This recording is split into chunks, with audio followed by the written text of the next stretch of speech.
Assalamualaikum warahmatullahi wabarakatuh. Alhamdulillahirobbilalamin. Pertama-tama marilah kita panjatkan puji dan syukur kita kepada Allah Subhanahu wa taala, dan tak lupa kita sanjungkan salawat dan salam kita kepada Nabi Muhammad SAW.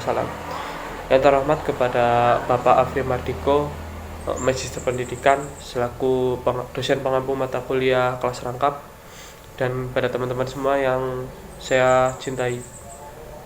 Di sini kami dari kelompok 10 akan mempresentasikan hasil kerja kelompok kami yang berjudul Bahan Ajar Pembelajaran Kelas Rangkap.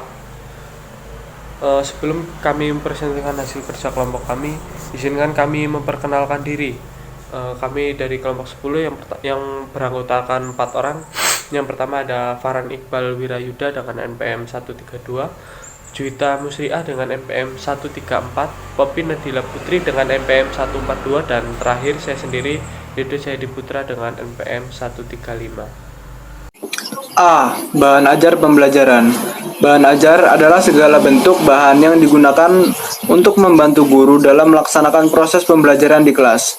Bahan tersebut bisa berupa bahan tertulis maupun tak tertulis. Yang B. Jenis-jenis bahan ajar pembelajaran.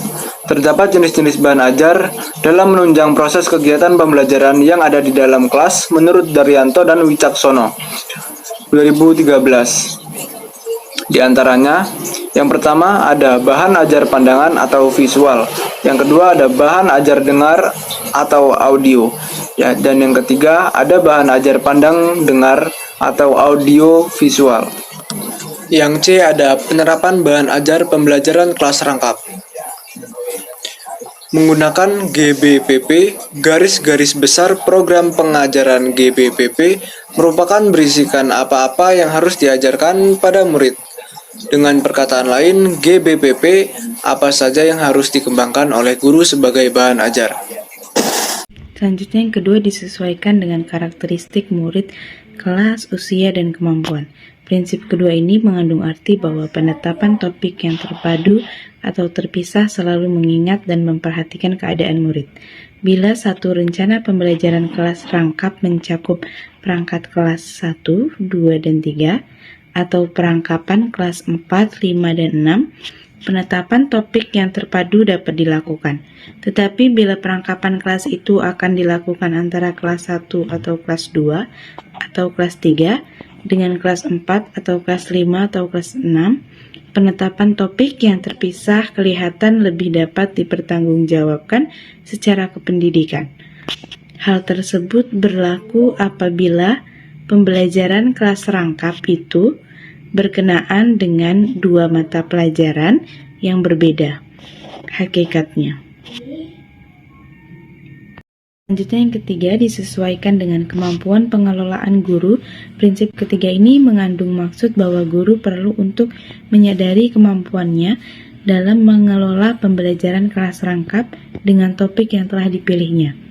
Pembelajaran kelas rangkap dengan satu topik yang terpadu tentu cara berbeda dari pembelajaran kelas rangkap dengan dua topik yang berbeda.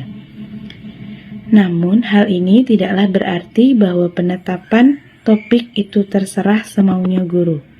Kemampuan guru mengelola kelas mendukung tercapainya tujuan belajar. Guru dengan segala kemampuan, siswa dengan segala latar belakang dan sifat-sifat individual, kurikulum dengan segala komponen, materi dengan segala pokok bahasan, bertemu dan berinteraksi dikelola guru untuk mencapai tujuan pembelajaran. Penerapan bahan ajar pembelajaran kelas rangkap yang keempat yaitu layak sarana pendukung. Prinsip keempat ini mengingatkan guru akan perlunya memanfaatkan sarana pendukung belajar murid yang tersedia dan atau dapat diadakan. Sarana pendukung merupakan unsur penting dalam pembelajaran kelas rangkap. Sebagai contoh, sekolah yang memiliki bahan ajar cetak lengkap akan sangat membantu tercapainya tujuan dari pembelajaran kelas rangkap. Selanjutnya, penerapan bahan ajar pembelajaran kelas rangkap. Yang kelima yaitu tidak bersifat dipaksa. Prinsip kelima ini memperingatkan kita sebagai guru tidak memaksakan diri karena dorongan atau desakan pihak luar hanya karena sekedar untuk turut ramai-ramai. Seorang guru yang baik akan melakukan kegiatan yang terbaik, dilihat dari sisi kemampuannya maupun dari sisi kepentingan murid. Itulah hasil presentasi dari kelompok kami. Jika ada salah-salah kata, kami mohon maaf. Dan pada Allah kami mohon ampun. Kami akhiri. Assalamualaikum warahmatullahi wabarakatuh.